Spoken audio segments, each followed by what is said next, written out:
बिस्मिल्लाहिर्रहमानिर्रहीम।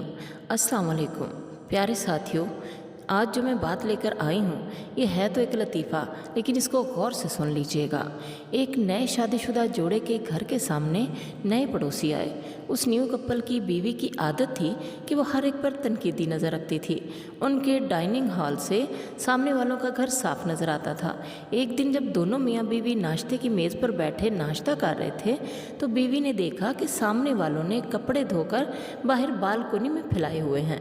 बीवी अपने शौहर से बोली, ये लोग कितने ख़राब और गंदे कपड़े धोते हैं, इनको चाहिए कि अपना साबुन तब्दील कर लें या कम से कम किसी से सीख ही ले कि कपड़े किस तरह धोए जाते हैं। शौहर ने बाहर की तरफ देखा लेकिन खामोश रहा।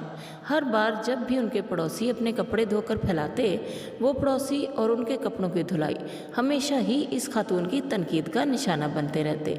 एक दिन वो साफ कपड़े देखकर हैरान रह गई और अपने शौहर से बोली, बिलाखिर इन्होंने सीख ही लिया कि कपड़े कैसे धोए जाते हैं, आज इनके कपड़े साफ हैं।